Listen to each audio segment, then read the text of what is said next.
All right, everyone, we have, as of the last 24 hours, another possible development in Korean relations, but it can't be confirmed. The tale is that there's reason to believe that 3 U.S. prisoners that are being held by North Korea have been released from their prisons and moved to a hotel. I guess the idea is that the DPRK, when it sends someone to the rock mine, they're going to be a lot thinner and more gaunt looking, so that you can send them to the hotel for a week, say, okay, eat up, you're going to have a real high calorie diet for the next week, because we want you to, when you go back to the U.S., we don't want you to look like you've been in a low-class gulag. And so that would definitely make sense. They're not just going to spring him from prison, say, okay, walk across the South Korean border. It's not going to, walk across the DMZ. If you can make it, then you can go back to your home country. Now, there's reason to believe that that's happened, but it's unconfirmed. If it is true, it shows that there is definitely a high degree of probability that the prisoners will be, totally released. The idea is also you negotiate in the meantime.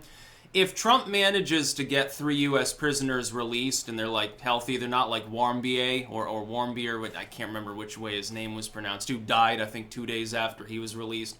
Because he was just all messy. He was like basically a vegetable when they released him from, I guess torturing him nonstop for however long. If he can get 3 U.S. prisoners released without actually giving the North Koreans anything, that's a major victory for him. Because it shows, it would be in good grace, essentially, that the prisoners were released. And even if he gives them something, under the table, gives them a little bit of a carrot or the thread of a stick in order to get it accomplished, hey, 3 U.S. prisoners were released, good.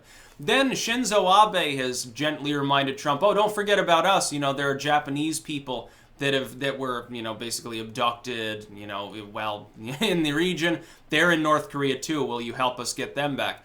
Yeah, that would definitely be on the table. Of course, something you need to point out, if the U.S. is involved directly with negotiating here at a Korean summit, those U.S. prisoners will take precedence. Japanese prisoners that are there would be an afterthought, at least from the U.S. diplomatic perspective, although I'm sure that Trump would do his best to get him released because his popularity would be even higher. So it looks like Trump might get 3 U.S. prisoners released without actually giving the DPRK anything. And all that anybody can do, as far as his critics goes, it was more the South Koreans. It's actually bad for Trump if peace breaks out. I pointed out how funny that was with the New York Times article.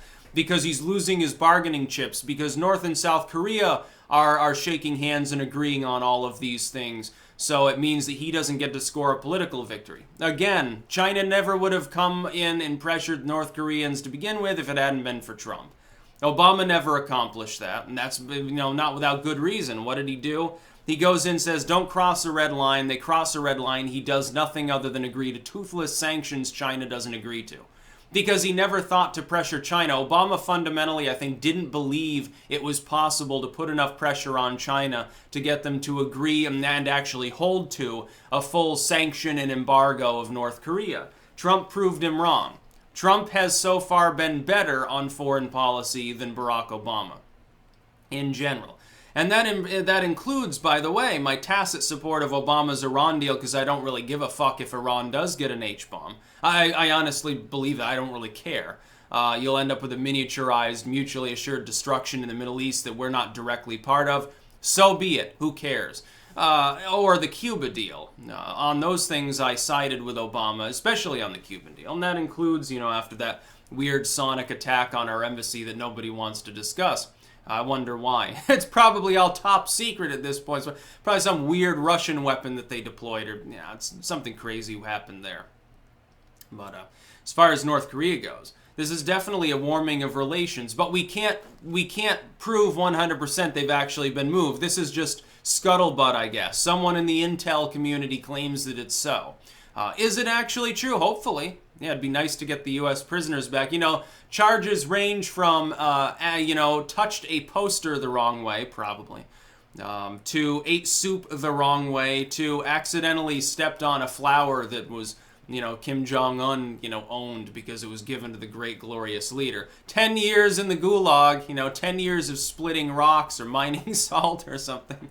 So that's basically the way that North Korean legalism works. Not saying that it's much better here at this point. Now, we have the largest incarcerated population in the world for a reason. We're too legalistic, too. Like, 90% of all of our laws should just be ripped apart. But, we'll have a time doing that because we have a for-profit prison complex. Even the North Koreans don't have that. Their idea of a for-profit prison is the prison guard is definitely going to profit off of your labor because some of that salt you mine, he's squirreling away in his pockets every day because, his wife has low blood pressure, you need to do something about it, and there's no medicine around. Now, hopefully the Japanese prisoners are released. Hopefully the U.S. prisoners are released. Now, a lot of people will just say, well, Trump had nothing to do with it. Trump can do no right in their eyes. In the most literal sense, they think that he's like the worst thing in the entire world, therefore he's one-dimensional. Yeah, it doesn't make a whole lot of sense, at least to me. Let's give Trump credit where credit is due. But Shinzo Abe will have to wait. It would complicate things. I hope that Trump doesn't go in and immediately demand, we want the Japanese prisoners released, and all South Korean prisoners, and more Americans, and everyone else that you're holding. That would be a good way to really stymie the summit now, wouldn't it? It's good to go in with a sense of good feelings, and then try to prevail, largely through South Korea, admittedly so, prevail upon Kim Jong-un to basically play nice. If you can get that accomplished, you can basically normalize relations. I've told people, if a peace treaty is struck, the nuclear question no longer matters as much. At that point, it's basically what form is that peace going to take? What steps is North Korea going to take to actually normalize its relationship with the rest of the world? Even if it ends up being a dysfunctional one, like an Iran or a Venezuela with the global community, so-called or whatever, it would still be better than total isolation. A country that size with the composition of North Korea being as it is, its general deficit in technology anyway, a lot of its stuff is from the 50s and 60s, it cannot survive in an isolated sense. It won't be able to survive because eventually its tech falls so far behind it won't be able to defend itself. With China not supporting them. Of course, as long as China was on board, it didn't matter. China can prop them up during a famine at very little expense. China can make sure that they get precursors for nuclear tech or whatever China thought that they needed at the time, which I'm sure that they regret now. Now it's not that way. China's too busy selling stuff to the West. They don't want to get involved with defending a literal communist state. China's half capitalistic at this point. Some elements of China are now more capitalistic than the U.S., which is why they're doing better. Authoritarian, dystopian, insular in the sense of human communication, but as far as that economic proportion of China, hyper-capitalistic, almost completely unregulated. Can vastly outcompete anything we have here in the United States. We should probably take a leaf out of their book. We need to tear up some of our regulations and intervention too.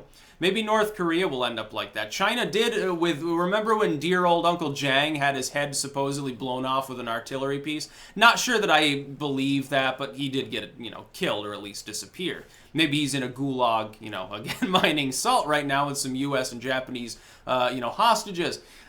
Remember when that happened? Ultimately, it was a slap at China because Zhang was sort of China's hand-picked protege within North Korea to lean on Kim Jong-un, but Kim Jong-un said, no, I'm in charge of this country. Fuck you. And then he had him killed. That was really part of the turning point, I think, in Korean-Chinese relations as far as Kim Jong-un goes. So it was actually good. He made a calculated error. The Chinese got tired of it. Now North Korea has to play nice. Now, again, we can't guarantee peace happens, but we should hope for it. We should be optimistic. It does appear different from in the past. Some people are trying to say, well, they've done this before. Well, yes, they have. They've done it before with China on their side to play nice guy and give them food and give them other things that they need when there's a famine, when there's some sort of deficit. China can no longer, I think in Kim Jong-un's estimation, be relied on to do that with their relationship in its current form. It almost looks like Kim Jong-un wants to partner more with the West than with China. Like, oh shit, now maybe the Chinese are actually the ones that are going to haul off and go nuts on me. Maybe I should side with the West. Wouldn't that be funny if North Korea stays sovereign or semi-sovereign, but a peace treaty is struck, the Korean War ends, and the U.S. ends up being invited in? Well, we'll end up with a North Korean embassy or something. How funny that would be. Oh yeah, now, China doesn't want you, but don't worry, you've got minerals. And so does Japan, so, you're basically between a cock and a hard place. That'd be funny. That's about all. Peace out.